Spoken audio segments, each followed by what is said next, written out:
ফিতনাতাল লা তুসিবান্নাল্লাযীনা যালামু মিনকুম খাসসা। এই আয়াতের আরেকটা ব্যাখ্যা মুফাসসিরিন এখানে এরকম করেছেন, বলে মানুষের সমাজের কিছু মানুষ যদি অন্যায় করে আর অন্য মানুষগুলো যদি অন্যায়গুলো দেখেও যদি নিষেধ না করে, তাহলে আল্লাহ পাক রব্বুল আলামিন এমন একটা আযাব চাপায় দেন যে আযাবে সবাই গ্রেফতার হয়। এরকম আযাব কোনটা? বলে এরকম আযাব হলো জালেম শাসককে আল্লাহ তাদের উপরে চাপায় দেন। বলেন না নাউযুবিল্লাহ। আচ্ছা, কোন দেশের সরকার যদি জালেম হয়ে যায়, তো ওই সরকারের জুলুম থেকে কোন আলেম ওলামাও কি করে না, বাঁচতে পারে না, গরিব দুঃখীও বাঁচতে পারে না, যে অন্যায় করে না সেও কি করতে পারে না, সবাই এই সরকারের জুলুমের শিকার হয়ে যায়। সরকারের জুলুমের শিকার। এই আয়াতের ব্যাখ্যায় মুফাসসিরিন আরেকটা কথা লিখছেন যে ওই আযাব কোনটা, যে আযাবটা সকলের উপরে চেপে বসে, সেটা হলো বলে পরস্পরের ভিতরে আল্লাহ পাক রব্বুল আলামিন এরকম একটা দ্বন্দ্ব তৈরি করে দেন যে প্রত্যেকে নিজে নিজে নিজে ভাই ভাই, অন্য কথায় গৃহযুদ্ধের মতো একটা পরিস্থিতি তৈরি হয়ে যায়। গৃহযুদ্ধের মতো একটা পরিস্থিতি, একটা পরিবেশ তৈরি হয়ে যায়। এটা আরেকটা ব্যাখ্যা বলছেন যে দ্রব্যের মূল্য বেড়ে যায়, মূল্যস্ফীতি তৈরি হয়। কি তৈরি হয়? মূল্যস্ফীতি তৈরি হয়। এখন যা কিছু হচ্ছে এগুলো কিসের বলেন? আমাদের গুনাহের কামাই। এই কারণে আল্লাহ পাক রব্বুল আলামিন কিছু আযাব এরকম আছে যে আযাবগুলো উম্মতের উপরে, বান্দার উপরে চাপান কিছু লোকের গুনাহের কারণে।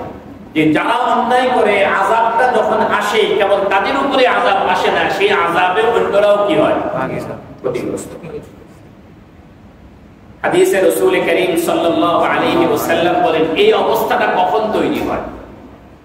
তো এটা তো বললাম যে আমরে বিল মারুফ নাহি আনিল মুনকার ছেড়ে দিলেন। আরেকটা হলো এই যে ইদা উবিলাতিল খাতিআতু ফিল আরদি ফামান শাহিদাহা ফাকারিহাহা কানা কামান গাবা আনহা। ওই গুনাহ যদি সমাজে চলে এবং ওই গুনাহটা যখন প্রকাশ্যে চলে, গুনাহ করেছে এবং গুনাহটা কি করতেছে? প্রকাশ্যে গুনাহটা, ওপেন গুনাহটা করতেছে এবং বাধা দেওয়ার ক্ষমতা থাকা সত্ত্বেও তাদেরকে বাধা দেওয়া হচ্ছে না। ওই এরকম গুনাহ যখন প্রকাশ্যে চলে তখন আল্লাহ পাক রব্বুল আলামিন ওই জাতির উপরে এরকম আযাব চাপায়। নাউযুবিল্লাহ। এরকম গুনাহ কি পরিমাণ হয়? গুনাহ প্রকাশ্যে হওয়ার কতগুলো ব্যাখ্যা এখন নতুন করে অ্যাড হয়েছে। যেমন মাঝে মাঝে বিভিন্ন সিম কোম্পানি ওপেন ইয়ার কনসার্ট করে না? শুধু কি ওই গুনাহটা যেখানে কনসার্টটা হচ্ছে ওই জায়গায় সীমাবদ্ধ, নাকি এই নেটের বদৌলতে এই গুনাহটা কি পরিমাণ কতটুকু জায়গা ছড়াইলো? পুরা বিশ্ব ছড়াইলো, পুরা বিশ্ব ছড়াইলো। শুধু খালি বিশ্ব ছড়াইলো? আমি তো মাঝে মাঝে এভাবে বলি যে এক সময়ের মানুষদের গুনাহগুলো শুধু জমিনে ছিল। আমরা এতটা অ্যাডভান্স, আমাদের গুনাহগুলো শুধু জমিনে না, আমাদের গুনাহ দ্বারা পুরা ইথারটা ভরে আছে। আমাদের গুনাহ দ্বারা পুরা কি ইথার, শূন্য লোক পুরাটা ভরে আছে। কি বলেন? মোবাইলে বা বিভিন্ন চ্যানেলে আপনি যে ছবিগুলো দেখেন, যেগুলো আপনার মোবাইলে নাই, ইন্টারনেটের মাধ্যমে যে ছবিগুলো দেখেন, যে দৃশ্যগুলো দেখেন, এই দৃশ্যগুলো কই থাকে? বলেন শূন্য, হাওয়ায় বিরাজ করছে। আপনাকে এখানে একটা যন্ত্র দিচ্ছে, সেই যন্ত্রের মাধ্যমে শূন্য থেকে সেই দৃশ্যটা এনে আপনি আপনার মোবাইলে দেখছেন। তাহলে গুনাহ দ্বারা আমরা আমাদের এই শূন্য লোক কি করে রাখছি? বিমান চলছে পৃথিবী থেকে প্রায় 36, 38, 40 হাজার ফিট উপর দিয়ে। ওই বিমানে বসেও দীর্ঘ সময় লং জার্নি কিভাবে পাস করবেন সেখানেও কি চলছে? বলেন শোনা চলছে। মোবাইলে গান বাজতেছে, গেমস চলতেছে, দিব্যি এমন ভাবে চলতেছে মনে হচ্ছে কোনো ডর ভয় নাই। অথচ ওই বিমান গন্তব্যে পৌঁছবে কিনা এর কোনো সিউরিটি নাই। যে চালাইতেছে সেও দেয় নাই, যে বানাইতেছে সেও দিতে পারে। তো সেখানেও গুনাহ চলছে। এই জন্য গুনাহ যখন হয় এবং সেটা যখন প্রকাশ্য হয়, তা আল্লাহ রাব্বুল আলামিন এবং ওই গুনাহকে ক্ষমা বন্ধ করে দেওয়ার মতো ক্ষমতাও একজন লোকের থাকে বলে, তখন যদি বন্ধ করে দেওয়া না হয় তা আল্লাহ পাক রব্বুল আলামিন পুরা জাতির উপরে আযাব চাপায়, পুরা জাতির উপরে আযাব। রাতের উপরে ইযা উমিলাতিল খাতিআতু ফিল আরদি ফামান শাহিদাহা ফাকারিহাহা কানা কামান গাবা আনহা ওয়া মান গাবা ফারদিয়াহা কানা কামান শাহিদাহা। বলে একটা অন্যায় হয়েছে, আপনি সেই অন্যায়ের ঘটনার কাছে ছিলেন না, কিন্তু অন্যায়ের ঘটনার কথা শোনার পরে আপনি এটাতে সন্তুষ্ট হয়েছেন, একমত হয়েছেন, অবস্থা এমন যেন আপনিও সেই অন্যায়ের সাথে কি ছিলেন, জড়িত ছিলেন। আর একজন আপনার সামনে অন্যায় হয়েছে, আপনি কোনোভাবেই এই অন্যায়ের প্রতি সন্তুষ্টি প্রকাশ করতে পারেননি, সন্তুষ্ট ছিলেন না। ক্ষমতা যতদূর ছিল, হাতে বলার যদি হাতে পরিবর্তন করার ক্ষমতা থাকলে হাত দ্বারা পরিবর্তন করার চেষ্টা করেছেন, হাতের ক্ষমতা না থাকার কারণে মুখে বলার চেষ্টা করেছেন, মুখে বলারও ক্ষমতা ছিল না, অন্তরে ঘৃণা করেছেন। আপনি যেন এই গুনাহের সাথে আপনার কোনো সম্পর্ক ছিল। স্বাভাবিক কারণে এই বিষয়ের উপরে অনেক হাদিস আছে, সব হাদিসের সারমর্ম এক কথা, যে গুনাহ যখন প্রকাশ্য হতে থাকে, সমাজের মানুষগুলো যদি ওই গুনাহটা বন্ধ না করে, তাহলে আযাব কাদের উপরে হবে? যারা গুনাহ করতেছে তাদের উপরে, তাকে সবার উপরে। এবার মনে করেন একটা উদাহরণ দেই, একটা বিবাহের অনুষ্ঠান হবে এই আরজত পাড়ায়। বিবাহের অনুষ্ঠানকে কেন্দ্র করে এখন কনসার্টের আয়োজন হলো, পুরা ভলিউমে গান বাজতে শুরু করলো, নর্তকী আনা হলো, নাচের আসর হলো। এখন বলেন তো দেখি, এই কর্মকাণ্ডগুলোর কারণে আল্লাহ পাকের রহমত তো নাযিল হবে না? এখন যাদের হাতে ক্ষমতা আছে এই অন্যায়টা বন্ধ করে দেওয়ার, তারা যদি বন্ধ না করে, তাহলে আযাবটা কাদের উপরে আসবে? সবার। রমাদানুল মুবারক চলছে, গোটা দোকানের সামনে লাল পর্দা কালো পর্দা লাগাইয়া দিব্যি খাবার চলছে। আপনার কাছে এই অন্যায় বন্ধ করে দেওয়ার মতো ক্ষমতা আছে, আপনি দেন নাই। রমজানের রহমতের পরিবর্তে আযাবটা সবার উপরে। বলেন সবার। এরকম হাজারো চিত্র আমাদের সমাজে আছে। অন্যায় হচ্ছে, আমরা অন্যায়, আরে বিবাহের সময় একটু আনন্দ উৎসব না করলে আর কখন করবে, এই সফট একটা মনোভাব নিয়ে আপনি কি করছেন। একবার আমার বিরুদ্ধে অভিযোগ হলো যে পয়লা বৈশাখী বন্ধ হয়ে গেছে, 21শে ফেব্রুয়ারি বন্ধ হয়ে গেছে। বলেন তো দেখে, পয়লা বৈশাখীর ওই নোংরামি করলে ওই নোংরামিতে কত নাকি বলেন আছে, নাকি আছে নাকি গুনাহ আছে? গুনাহ আছে। আপনি যদি বন্ধ করার মতো ক্ষমতা থাকার পরেও আপনি যদি বন্ধ না করেন, আরে আপনি সমাজেরটা বন্ধ করতে পারলেন না, আপনার সন্তানকে অন্যায় অংশগ্রহণ করা থেকে তো বাধা দেওয়ার ক্ষমতা আপনার আছে। আপনি যদি এটাও যদি না দেন, তাহলে আযাব তো আপনার সংসারে আসবে।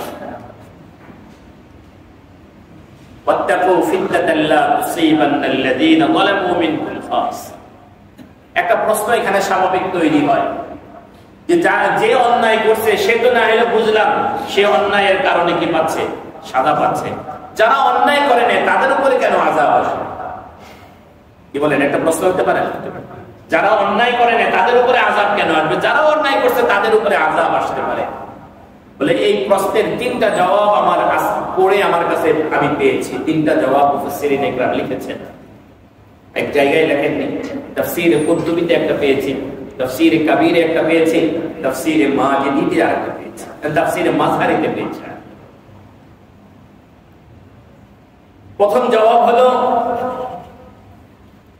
ওরা অন্যায় করে যে পরিমাণ গুনাহগার হয়েছে, আপনি অন্যায়ের সমর্থন করে সমপরিমাণ কি হয়েছে?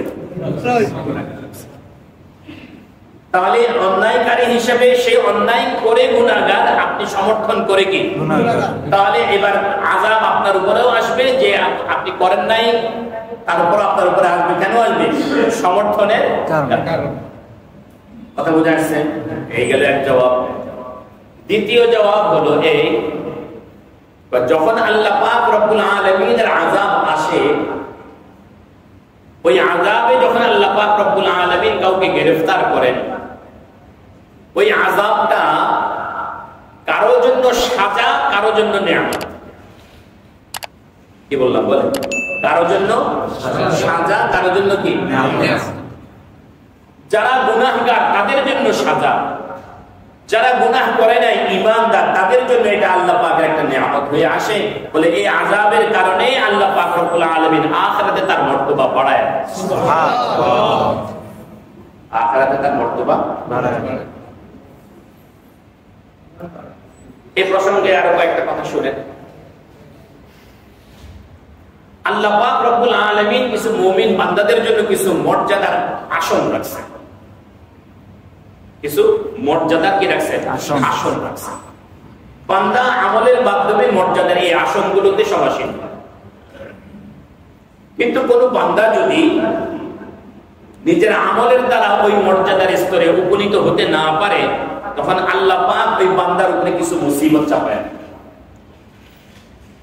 ওই মুসিবতে সে ধৈর্য ধারণ করে, বিনিময়ে আল্লাহ পাক রব্বুল আলামিন তাকে মর্যাদার সেই স্তরে কি করেন? সুবহানাল্লাহ। একজনের আযাবের কারণে, একজনের অন্যায়ের কারণে, আর যারা অন্যায় করেনি তারাও যখন এই ক্ষতিগ্রস্ত হবে, এর দ্বারা যারা অন্যায়কারী নয় তাদের জন্য তারাও যদিও আযাবে গ্রেফতার হচ্ছেন বাহ্যিক দৃষ্টিতে, কিন্তু পরিণামে তারা কি করতেছেন? জান্নাতে তাদের মর্যাদা একটা উচ্চ স্তরে তারা সমাসীন করতে পারে। এটাকে আরেকটা উদাহরণের মাধ্যমে বোঝা যেতে পারে। মানুষকে যখন কবরে রাখা হবে, কবর প্রত্যেকটা মানুষকে একটা চাপ দিবে। কবর প্রত্যেকটা মানুষকে কি দিবে? একটা চাপ। কবরের চাপ থেকে কেউ বাঁচতে পারবে না। দেখার পরে কবরের দুই পাশ থেকে দৃষ্টিসীমা পর্যন্ত দূরে সরে যাবে। এরপরে সে একটা চাপ দিবে। এই চাপটাই এত ভয়ানক হবে, এত ভয়ানক হবে, এত ভয়ানক হবে, বলে কবরের চাপের সাথে সাথে দুই পাঁজরের হাড় একটা একটার ভিতরে নবীজি দেখাইছেন এভাবে ঢুকে।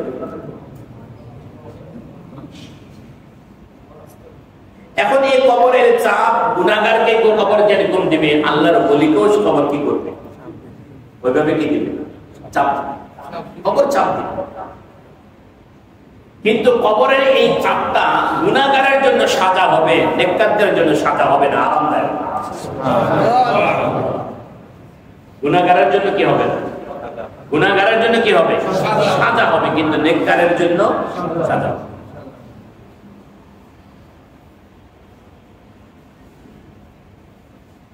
গুনাহগার এই চাপের মাধ্যমে গুনাহ থেকে পবিত্র হবে, নেককার এই চাপের মাধ্যমে আল্লাহ পাকের আরো নিকট করবে।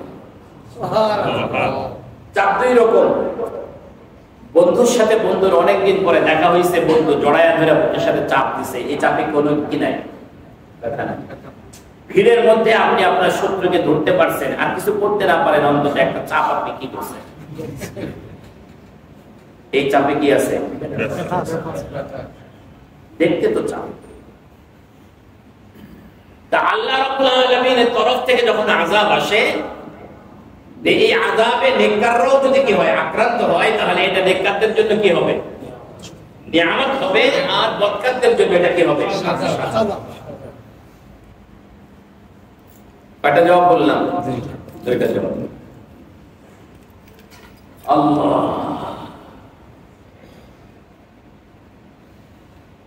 একজনের অন্যায়ের কারণে, কুরআনুল কারীমে আল্লাহ বলেন লা তাজিরু ওয়াজিরাতুন বিজরা উখরা, লা তাজিরু ওয়াজিরাতুন বিজরা উখরা। কোন বান্দা অন্য মানুষের বদ আমলের বোঝা সে বহন করবে না, প্রত্যেকই নিজ নিজ বদ আমলের বোঝা হবে। অথচ এই আয়াতে বলতেছে যে কি? এই আয়াত বলতেছে যে একজনের অন্যায়ের কারণে অন্যরাও কি হবে? ক্ষতিগ্রস্ত হবে। এবং আমরা বাস্তব জীবন থেকেও সেটা দেখতে পাচ্ছি যে কারো কারো গুনাহের কারণে শুধুমাত্র মানুষের নয়, পশু পাখিরাও কি পাচ্ছে?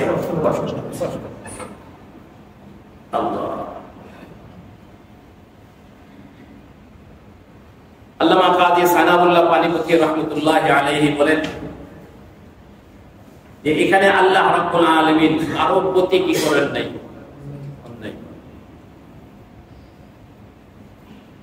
আল্লাহ রাব্বুল আলামিন যখন জালেমের উপরে যখন আযাব দিয়েছেন, জালেম তো এই আযাবের মুস্তাহিক ছিল, উপযুক্ত ছিল।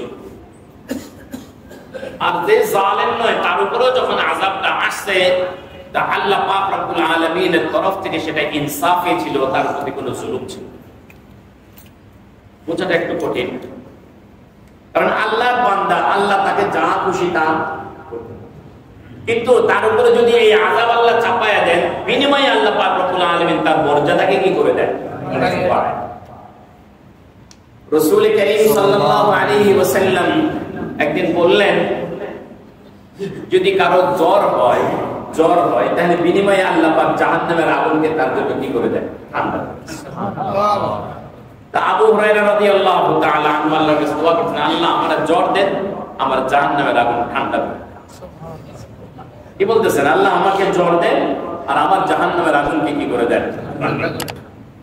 আল্লাহ পাক দোয়া কবুল করছেন। আবু হুরায়রার জ্বর হচ্ছে। রাসূল করিম সাল্লাল্লাহু আলাইহি ওয়াসাল্লাম দেখলেন, বলেন কি ব্যাপার আবু হুরায়রা, তোমার চেহারা সুরত এভাবে কেন, মাংস হয়ে আছে কেন? বলে ইয়া রাসূলুল্লাহ, জ্বরের নিয়ামতে ভুগছি, জ্বর। বলে হঠাৎ করে এখন তো জ্বরের কারণ উপলক্ষ নাই, তোমার জ্বর উঠলো কেন? বলে ইয়া রাসূলুল্লাহ, আপনি বলছেন জ্বর হলে জাহান্নামের আগুন ঠান্ডা হয়ে যায়, আমি আল্লাহর কাছ থেকে জ্বর চেয়ে নিয়েছি যাতে আমার জাহান্নামের আগুনটা ঠান্ডা হয়। নবীজি বললেন, আবু হুরায়রা, তোমার তো জ্বরের দরকার ছিল না, আমার আল্লাহ তো এত দয়াবান, তোমাকে জ্বর না দিয়েও তোমার জাহান্নামের আগুনকে ঠান্ডা করে দেওয়ার ক্ষমতা রাখে। দুনিয়াতে যদি কোনো মুসিবত আর বিপদ আসে, বলে এর বিনিময়ে আল্লাহ পাক রব্বুল আলামিন তাকে কি করেন? পরকালে একটা মর্যাদা দান করেন। এজন্য নবীজি এক হাদিসে বলেন, ইন্না আমরাল মুমিনি কুল্লুহু আজীব, কুল্লুহু আজীবুন। মুমিনের সব বিষয় আশ্চর্য লাগে। মুমিনের বিপদ আসলেও এটাও আশ্চর্যজনক বিপদ, মুমিন সুখে থাকলে এটাও আশ্চর্যজনক সুখ। বলে সুখে আছে আর শুকর করছে, তা আল্লাহ পাক রব্বুল আলামিন বিনিময়ে তাকে আরো বাড়ায় দিয়েছেন। সুবহানাল্লাহ। বলে আসাবাতুহু দাররা ফাসাবারা ফাকানা খায়রান লাহ, তার উপরে বিপদ আসে, সে সবর করছে, যে বিনিময়ে আল্লাহ পাক রব্বুল আলামিন তার মর্তবাকে বাড়ায় দিয়েছেন। সুবহানাল্লাহ। আল্লাহ রাব্বুল আলামিন বিষয়টা আমাদেরকে অনুধাবন করার তৌফিক দান করেন, বলেন না আমিন। একজনের অন্যায়ের কারণে পুরো জাতি ক্ষতিগ্রস্ত হয়। হাদিস শরীফে রাসূল করিম সাল্লাল্লাহু আলাইহি ওয়াসাল্লাম তিনি একটা সুন্দর একটা উপমা দিয়েছেন। বুখারী শরীফে হাদিসটা বর্ণিত হয়েছে। হাদিসটা হলো, একদল লোক পানির জাহাজে করে রওনা হয়েছে, সমুদ্র সফরে বের হয়েছে। জাহাজ ছিল কয়েক তলা বিশিষ্ট, কিছু লোক নিচতলায়, কিছু লোক দোতলায়, কিন্তু জাহাজের পানির ব্যবস্থাপনা ছিল 2 তলায়। নিচতলার লোকেরা যদি পানির দরকার হতো তাহলে কোথায় যাওয়া লাগতো? দোতলায় যাওয়া লাগতো। এখন বারবার যাওয়া আসার কারণে দোতলার লোকদের কি হচ্ছে? এখন মাছ দরিয়ায় জাহাজ চলছে, নিচতলার লোকেরা চিন্তা করলো, এই পানি তো আমাদের নিচেই আছে, এই অল্প একটু নিচেই তো কি আছে? পানি আছে। বারবার উপরে গিয়ে তাদেরকে কষ্ট দেওয়ার কি দরকার? জাহাজের তলা দিয়ে একটা ফুটা করে নিলেই তো আমরা কি পাই যাচ্ছি? পানি পেয়ে যাচ্ছি। এখন এরা যদি মিলে পরামর্শ করে, নিচতলার লোকেরা জাহাজের তলা দিয়ে যদি ফুটা করা শুরু করে, আর এই ফুটা করার আওয়াজ দোতলায় পৌঁছানোর পরে দোতলার লোকজন চিন্তা করলে কি ব্যাপারে আওয়াজ আসতে করতেছে, কোত্থেকে? লোক পাঠাইলো খোঁজ নেওয়ার জন্য। লোক খবর দিয়ে বললো, নিচতলার লোকেরা পানির জন্য নিচে দিয়ে একটা ফুটা করতেছে। দোতলার লোকরা এটা জানার পরেও যদি চুপ থাকে, আর থাক, ওদের তলায় ওরা ফুটা করতেছে, আমার এখন তো আমাদের যুক্তি, আরে ভাই ওর কবরে ও যাবে, আমার কি? ওর কবরে তো আমি হিসাব দেব না, আমি এত টেনশন কিসের তাকে অন্যায় থেকে বাঁচানোর জন্য? তার আখিরাতের হিসাব সে দিবে, আমার এত টেনশন কিসের?